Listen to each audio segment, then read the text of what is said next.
Okay folks, it's Saturday evening, the 7th of December 2013. This is now the status of my printer.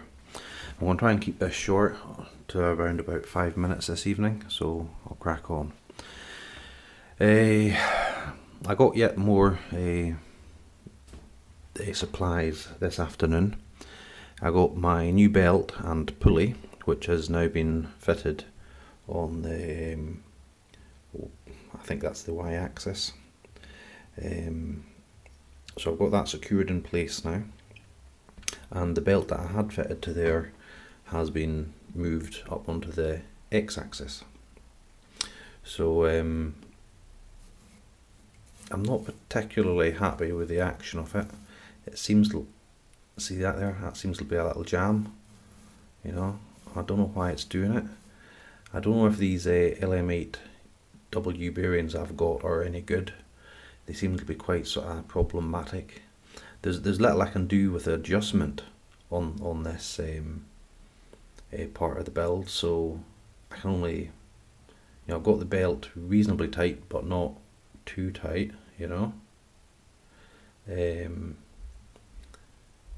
The bearing here is in line with the pulley over here, as near as I can do it by eye. It certainly seems to be running in the centre of the bearing, when I rotate the pulley.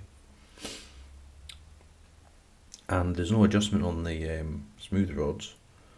They're retained by these plastic housings. So the only adjustment I've really got is on the pinch bolts, and they're relatively slack. And if you over tighten these, it just cracks the plastic anyway, as I've found out previously on another part.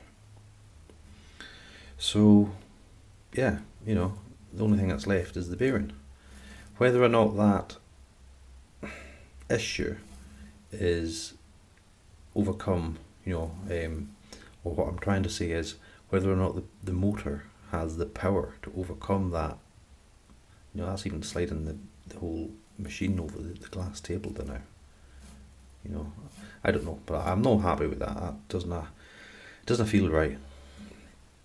So what else? I don't know if I mentioned in the last video, but I've cut the glass plate now for the heat bed. Not entirely happy with it. It's not quite as tight a fit as I would have liked. I wanted it to be a sort of nice tight fit in there, so that there'd be no movement in the glass. But as you can see, that's not happened. So I've never done glass cutting before, so for a first attempt I did okay. At least it didn't shatter. But it now means I'll have to have the glass clamped down with little bull clips. Now whether or not they'll fit under that recess there, I don't think they will. They probably won't. So my intention was to just leave the glass at this height, because I'm trying to preserve my my maximum Z travel, so that might have to be altered yet. I don't know how big a gap you need between the heat bed and the baseboard. Obviously that's going to get quite hot. Is that going to affect the laminate coating? Probably. So I need to maybe have that insulated in some way. I'm thinking about some sort of fibre wool, or possibly some sort of like a fire blanket.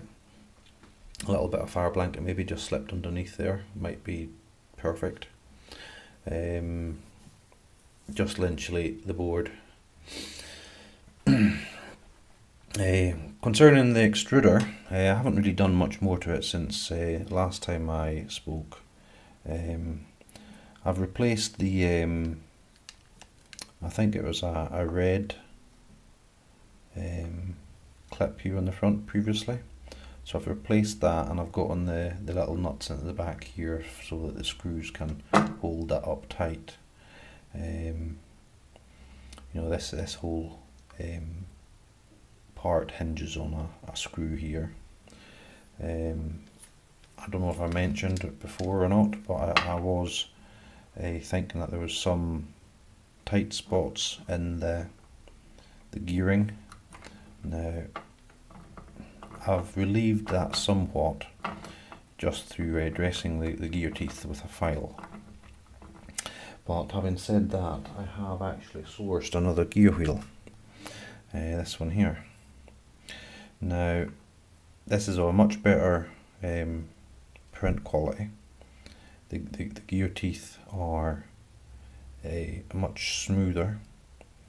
There's less issues with melting on it, and indeed, the small gear that is associated with this gear. This is a fishbone design, as you can see from the shape of the gear teeth. It's also of a good quality. The only reason I'm not using this right now is that the recess for the hobbed bolt, which drives your filament, doesn't quite fit into the recess on this gear teeth, so I can't use it in its current state. I either need to get an alternative hobbed bolt, or alter this one so that the hobbed bolt I have currently will fit into this one. So it's not a big deal. I'll get that done at some point, because I think this is going to give a better performance than this one will. This one is just me. Oh, one point, folks, in the assembling of this extruder mechanism, I've discovered that you really need a nylock nut. Doesn't matter how tight you put this, right? With a few turns of the gear, your nut will manage to work loose. I'll probably just end up using a lock nut on the top of it. I'll just use 2 nuts, but nylock would probably be a better solution. The other thing now is, what else now? Oh yeah, I've ordered the electronics, so I'm planning on mounting them up here on a board, and I've started thinking about how I'm going to do that. I'm just going to use a bit of laminate, the same as what I've used down here. I've got plenty of spare bits lying around, so I'll just use that. But then I was thinking, how am I going to mount that onto the frame, Now it turns out I've got a few of these coupling brackets. These are intended to be used on the motor drives up here. They'll couple a bit of threaded bar, which is retained in here on nuts, or there's a nut in the bottom here. Sorry, I don't know if there's a nut in the top or not.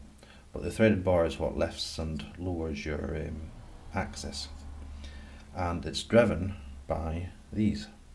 So I don't know if you can see on the camera there, you've got a sort of a hole or a recess, I don't know if that's the right word, through the centre of this bracket, but it's of 2 different diameters. I don't know if the camera can pick it up. You've got a slightly larger diameter on that side, maybe 8 mm possibly, and then you've got a smaller diameter that side. Now even this, that's, I would have thought that should have been about 5 mm, but it's a little bit bigger than 5 mm, I would say, because these shafts are 5 mm. But that's metal clip in there like that, and then the threaded bars metal come up, and both shafts are then compressed between 2 of these. One half has a recessed hex holes for your nuts, and the other half doesn't, obviously, and that's for your cap screws. So it just goes on in that sort of fashion. Now, as you can see, I've got 1, 2, 3, 4, 5, 6, 7, 8, 9, 10, 11, 12 of these. So I've got more than I need. So my idea is, what I'll do is I'll simply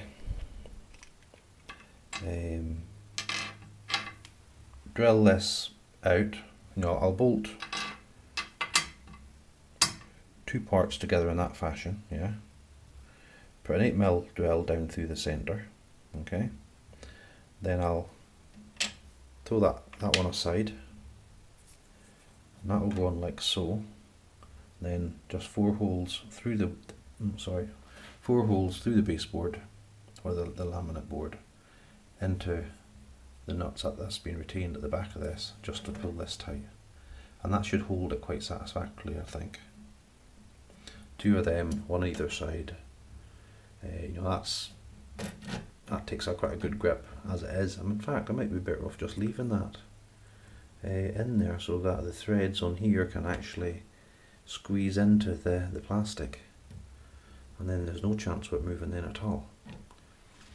So I'll investigate that a little bit. I'll get the board made up and cut to size, and these in place, so that's then here at the front. I think I'll have the electronics at the front so I can work on them easier, and it's no big deal to move them to the back if I wish. So yeah, I think one of the next things I'll be looking at is getting these threaded rods installed, getting the board installed, and then I'll be getting pretty close to the electronics. I need to be doing trimming little bits like this up, and I have to do get a little bit of shaft made out of this here for the bearing to go on there, or in there rather. Christ, that's 11 minutes already, folks, and here's me going to talk for 5.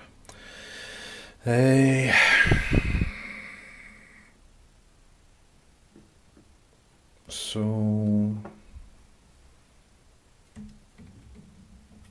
that will be mounted in something like that fashion.